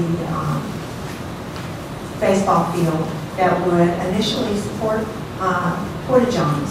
There is a baseball field and there is a softball field on that campus, and we have schools that don't have both on their campus. So the adequacy of the facilities is appropriate, and it also supports the future engagement of the community with some of the special needs. Yeah, I'm delighted to hear you say that because I know the Booster Club is very big with the football thing, Jill, and many of us contributed heavily, and I'm hoping that to be the case if this is what evolves. I appreciate that. And the thing about water and electric, it was not planned initially to have water and electric at the baseball field. But as we have done the building committee conversations and the conversations with the users, that has surfaced as a priority and has been now asked to have the design include the fact that there would be access to water and power at that location, even if we were not ready yet to fully use it. And dugouts are. And dugouts are included on the baseball field. And what about the track field? We're hearing that it's not built for competition. Are we dealing with that? I'll make just a few comments about the track, and then I think largely it should be from the architects. The track at BHS is planned as a 6-lane asphalt track. It is not approved for lights in the CUP. So therefore it will not have lights. You can have a competition meet on a Saturday in the daylight. So the issue might be that you would have lack of light if you were trying to run a quad meet in 6 lanes and doing it at 4:30 in the evening. But the track space does have flexibility. Some of the concerns that were expressed, all of our tracks have asphalt currently coverings, and again, that might be another place where community initiative or boosters club or town partnership, and if there were stakeholders who wanted to offset the difference in the price of rubber surface versus asphalt, then we have the funds set aside to do the asphalt, or there may be other trade-offs that you would want to give up for that. But it is planned as currently designed that it would be a asphalt 6-lane track. And I've gotten some concerns from people about the science classrooms. Somebody's shared with me thought it was going to be 15% smaller than recommended, but as we look at the program area comparisons, we're pretty much in line at BHS, and Auburn and Bristol are larger. So that is correct, and there are, I think, 13 of them planned at this point.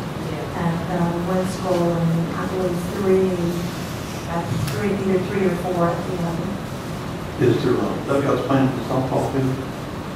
Yes, it's will be. But and I'll ask this next week.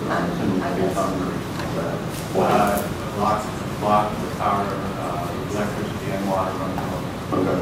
And water run to the behind the mounds, allow for the water cannon type water, and there's not one program at this time that was the underground irrigation system. But there will be water power source pulls out of that. There is not, press box is not part of the original construction. Actually, in your blue packet this week, I think we may have put a copy of the site plan. And the site plan would show you some of the athletic fields, which doesn't give you the detail about are there dugouts and is there water and that kind of thing. But you can see the ones that are actually planned for construction. I have a few more. Teachers area, teacher areas. Is it true that there'd be 12 to 14 teachers in one area? That could be, but you take a 800 square feet and you put workstations in it. You could easily accommodate that many people in that classroom, size space. When it's temporary space, it's a workspace, a work center, not an office, perhaps like some people think about an office with 4 walls and that kind of thing. Well, offices are almost gone today. That's our right. hubbies, but are our teachers going to have his or her own space? Because I understand where they got to have carts, to take things around. They're going to have a lot of stuff. And I just want to be sure. The rooms are designed so that a teacher would have a space and a space to accommodate a cart if they were actually working off of a cart and roaming from place to place. And again, in the beginning, we would not anticipate that we would have many teachers that were portable. You would have some portability because if you have multiple teachers who need to use a chemistry lab, then there won't be a chemistry lab perhaps for every person who teaches that subject, but there will be a lab of that sort. So you might be moving, suppose you taught part biology and part chemistry, those two teachers who have that, shadow schedule might share space. I just want to be sure they're not shortchanged, because they are the key to what happens. So I certainly know. And is that how that's going to be what we're doing at Auburn?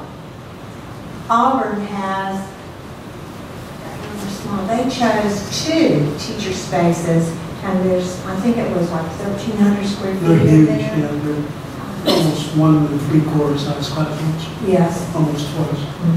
So have we told our teachers, talked with VHS teachers, are they okay with what's The planning committee has been very involved, the building committee has been very involved in the teacher space, and one of the things that they wanted was more space for future teacher work stations, and that's part of where we got the reduction in the square footage in the classroom space, because if we took 15 square feet from a 800 square foot classroom, then you begin to create alternative space that you can use for other reasons. So This was during discussion with staff at the teachers at the high school. I'm going to give you a break for a minute. Nope, I got a few more questions. Yeah. Thank you. May I go? I do too, yeah, well, if you allow me then to come back, that'd be fine, Joe. I would caution the board that we do have a meeting next Tuesday that will address this and address a lot of these questions. I know it will be a detailed presentation, so But it'll be, you can see it. there'll be a presentation, so I'd like to have questions asked now that could be inputted to there if it's needed. Another opportunity is if you have specific questions that you would like to have addressed, as Dr. Hopkins did, if you make me aware of those either this evening or by email or telephone, I will certainly pass those along to our presenters. Yeah, I've got just 3 comments I'd like to make. If we do decide that we're going to asphalt that track, it would be a sin. Specifically, if we want to come back later and put a rubberized coating on it, that would be throwing good money after bad money. And I think that would be taken into consideration. And maybe the Boosters Club would have something to say about that, I don't know, but that should be in the mix, because once you put that track in, you're paying for it, and then to put it on, you got to remove it and put the new one in. So that's just a comment on that. Second comment that I had was I was very concerned about the fact that one of the members of the committee came up and spoke to us in reference to the fact that things were not kosher, so to speak. I don't know what's going on there, but I really have concern about the fact that one of the committee members had to address us with complaints and comments. I would just like to say, that the committee is bound by 2 or 3 things. The committee is bound by the budget, and the committee is bound by 280,000 square feet. And those are 2 limiting criteria. And I don't have the authority to allow the committee to go outside of 280,000 square feet or to exceed the budget for the project. So we have set as guiding parameters that you must stay within the budget and you must stay within 280,000 square feet. As far as, conversations in the building committee, to my knowledge, they have been open conversations, and people have been able to ask for what they would like to have and either have an answer that that's something we can work with or that that's something that we can't work with. Certainly, I've not been in every meeting. I can't go to every meeting, but I have been in and out of the meetings. And my sense is that everyone would like to have more. And my third comment or question was, were these meetings advertised or open or anything like that, or were they just? Well, they're not advertised like a public meeting, because that is not a committee appointed by the board. In this instance, the board authorized me to create a building committee. we started, I advised the board that I had pulled together a staff group to work preliminarily with architects and construction company. And the board said we would like to have a parent and a parent representation and teacher representation. And the conversation in the boardroom was that as soon as we approve a detailed proposal, there will be a parent and a teacher added to the committee. But it was never planned to be the big committee that you might have had when you were doing design bid build. But there are vetting opportunities for the community. And that would come when you, after you've seen the 35% design, if you say, okay, do this, do that, do whatever, and then take it out and let the committee take a look at it, the community take a look at it too, that would happen. But you don't have a year to design the school. So you have to streamline the process. If someone were to show up at the building committee meeting, they would be turned away. And the building committee has brought in stakeholders from the school that are not on the building committee per se, meaning the foreign language teachers, the science teachers, the coaches, all of whom have been welcomed into the conversation, both at AHS and at BHS and at AMS as well. Thank you. Well, that was my question. I thought that we did approve who would be on the committee because I was hoping early on to have a teacher and, you know, a person from the school and a parent, and it was decided, I thought, by us that, you know, we'd start first with staff and then go in another wider direction. So I thought it was board, and that I'm with Joe that I think they should be announced, they should be put on our website. Well, you're not really 100%. I just asked if they were. Oh, okay. And secondly, I agree with the committee that was put in place. Oh, yeah. And I think we do. We did. We all did. Now, would I mean, it I seem wouldn't. that if the minutes are being recorded and the next meeting date is part of the minutes and distributed, because I'm assuming they set their next meeting date at the end of the meeting. The only concern I have over the committee is the one that you pointed out. This operator was the lack of Patty Goodrow on the Blacksburg. And I think that's important that we have that representation there for athletics and certainly for the science. We need to look at that. Again, as I indicated, although she's not officially listed as a committee member, she has been an integral part of the discussion. And, you know, we're happy to have her if that's the desired goal. But other than that, the committees mirror each other as far as the number of right stuff. And I certainly do appreciate all the hard work and what they're doing. So my purpose this evening was really to lay the ground for the presentation that you will hear on the 27th. On this diagram that you gave us, what is a node? I've got VHS nodes, BMS nodes, and then these little asterisks. Yeah. What are they just indicate that these are aspects of this schematic that belong to the Blacksburg High School? You know, I don't have that picture in front of me, and I might need a little help to get bailed out on my answer in that one, but I'll be happy to get you an answer on it. I'd just like to make a comment to Phyllis's comment earlier about the dreams. You know, I think every school has those dreams. It's not just Blacksburg School that has those dreams. And that was one of the reasons I ran for the board. When I did, it was for the athletic program, because I felt like in all the schools, it just wasn't getting anything. And if I'm correct, that's why our at Christiansburg wrestling program, in a 10-year state champions moved theirs off campus because there was no money. They tried to get a field house and we couldn't. And the football program, you can't turn around in the bathrooms at Christiansburg. They would love to have a slab to put porta johns on, but we don't have it. Their concession shack would love to have water in it. A lot, yeah. And Christiansburg has almost 1,100 students. That's why home and it will be a long time before they get any money. So, and at Auburn, when my little girl cheered for the Sandlot, you couldn't even hardly get the away team in their away bleachers for a Sandlot football game. So we're all comparing on what school's going to get what and what school's not going to get what. And we're trying to build the quickest, fastest schools for both of these schools that we can.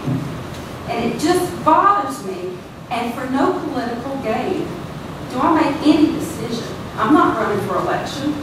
I'm not up for election anytime soon. I'm trying to do what's right for both schools, Auburn and Blacksburg. I fought for Blacksburg to get a stadium when they needed to, because they needed it. Even though Christiansburg only got 500,000, Auburn only got 500,000. But Blacksburg needed a stadium, and I went to that meeting against the town council and made sure they knew what facilities Blacksburg had. So I think we need to keep all of this in retrospect, just like Ms. Blackburn said, each school has different needs, and each school's going to get cut in different areas. And Blacksburg's going to get some things that Christiansburg doesn't have. And Christiansburg will just have to wait. And that's part of it. But Auburn may get something that Blacksburg doesn't have. And if we want our children to get in some decent new schools soon, we're going to have to understand that. Well, I don't disagree, but Mr. Barker made a point that we should all listen to, and that is, if you don't do the right thing now, it's not going to be done for years. And a reason to cut is one thing. And I understood the argument about the auditorium, and I recognize that I believe Blacksburg High School plan has a reasonable auditorium.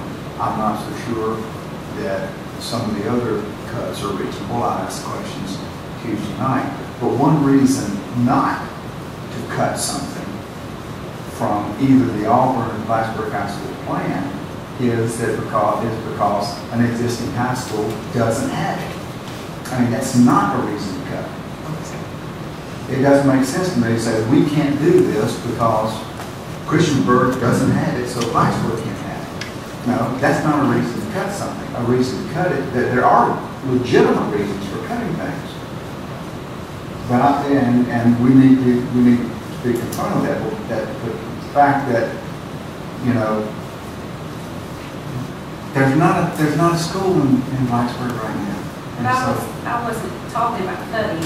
I was talking about adding things that every school has those dreams. And if we didn't, it wasn't because we didn't support the dreams. It was because sometimes it's just not financially available. Right. I agree. But since July 5th, or whatever the date was, we haven't added anything. Since then, things have been cut. And I want to make sure that those cuts are reasonable. I think some of them certainly were. I have two requests. The slide that talks about the 35%, 60,000. I would like to at least see some target dates, or have the construction firm at least give us an estimate of when these, other completion dates, when we're going to hit those. I can provide you those. They're in the comprehensive agreement, actually. But I think as we move on, we'd like to at least have something out there that they're going to get. And the second thing is a communication plan. Are they going to present some sort of communication plan? I don't know if they'll do that tomorrow or not, but we have talked about it. I'll certainly next week, I'll certainly pass that along. Because I know that looking through one of the proposals, one of the architects indicated that they would put up a dedicated website, they would put all the progress and put all the information for the community and the public to be able to go to and access it anytime as the progress is going. I definitely want to see it. Including meeting dates at times. Please. Communication plan. Yeah, communication. Probably one of the milestones on here that I meant to mention is 65% completion. That we're looking at perhaps late December, early January, and that would be the point after that's been approved that the contractor would go out to bid and come up with a guaranteed maximum price. So that is another huge milestone for the board, and it looks like it should be right at the beginning of the year. Board members, any further questions? Thank you. And she's taking her way back. The next item on the agenda is the resolution requesting for the use Shannon, would you speak to this one, please? Yes, as you recall, you submitted an application for the $15 million under the qualified school construction bond. The Virginia Public School Authority is getting ready to issue those in the November time frame, and the Board of Supervisors needs the school board to approve a resolution so that they can proceed with the bond documents to borrow those funds. So moved. Second. Board members, discussion? Hearing no discussion, all those in favor signify by saying aye. Aye. Any opposed? Motion is carried. Next item on our agenda is the unfinished business by school board members. Any board member have unfinished business? I have a couple. Now we're getting into the area that we'll start looking at budget again, which is going to be difficult. And one of the things that we talked about and kind of tried to pull together at the last minute, and that was a field trip by parents and concerned citizens to Richmond to help lobby for funding. So maybe that's something we might want to start looking at early. And this is our last meeting, and I asked for a breakdown of our minority employees in the county. And the document that we received, I'd just like to have some more details as far as race, exactly what the positions are, and if that could be also a part of the social justice and diversity report on the 18th, to give some perspective as to just what that impact is or is not. Okay. So basically, you would like position analysis by race. Okay. Right. Okay. You know, I read that thing that the commission was thinking, one of the things that came to my mind was, if I remember correctly, we had some discussion with human resources on how to recruiting minority. Right. Minority recruitment. Is it time for an update on that as well? Go with that information? No, absolutely. And I figured that would be a part of it. Okay. To make a presentation on the 18th. I think we're headed down that road too.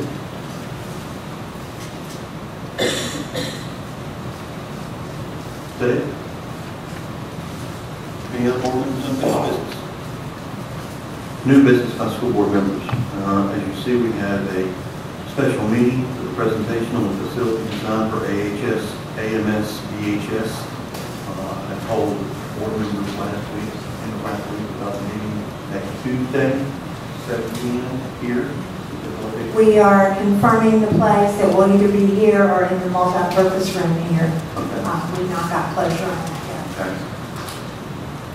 And I guess at this point, everybody has agreed that we have to attend that, and we will go ahead and advertise that meeting tonight. Do we need a motion to do that? Yeah. A motion to set a special meeting on September the 27th at 7 o'clock. Do we need to do the purpose? Second. For the purpose of, does she say? Yes, for the purpose, we know what the purpose is. Oh, okay. Yeah, I've already stated the purpose. I have a second. Any further discussion on the meeting next week? 7 o'clock. We will advertise today, right? All in Get me a favor? location. Aye or aye? All those in favor? Aye. Aye. Next item is the joint legislative dinner, and we have some tentative dates. This 7th and the 8th. And we ask that you start looking at your calendar for those days. Those are very important meetings. What days still left? Wednesday and Thursday. Tuesday, Thursday? No, Wednesday. Wednesday. Any other items of new business by school board members? I don't know if it's new business or not, and that was the information we received from the history project grant and the wonderful book on Edgar A. Long. Thank you. And I'm so glad that it's being incorporated into curriculum, because this is a history of Montgomery County that was 100 years old. And most people don't even have any idea what Christopher Institute was, where it was at, and we need to do more of incorporating the history of Montgomery County, so at least these children know we believe where they came from, especially with the African American history, because it's just a little blurb here or there whenever somebody writes a book. We don't know it, we don't know it. Any other announcements and information? Hearing none, the next item is agenda preparation, and you see that the October 4th meeting has redistricting. Announcements and praise. I'm sorry. I just wanted to say that Auburn High School groundbreaking was wonderful. It was really very uplifting, beautiful, and well done. And I'm very sorry that I'm going to have to be out of town for a mandatory business meeting and will not be at the Blacksburg High School groundbreaking. Very sad for me, because all my kids were here. Agenda preparation, October 4th, redistricting information, October 18th, we'll see the items so far. Motion for adjournment. Second. All those in favor, signify by saying aye. Aye. We're now adjourned. Thank you. Not a problem.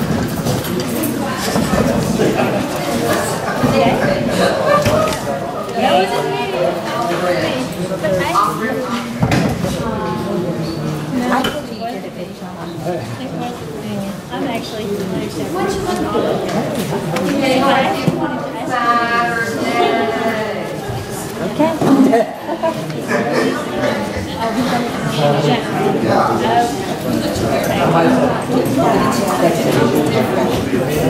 Compare.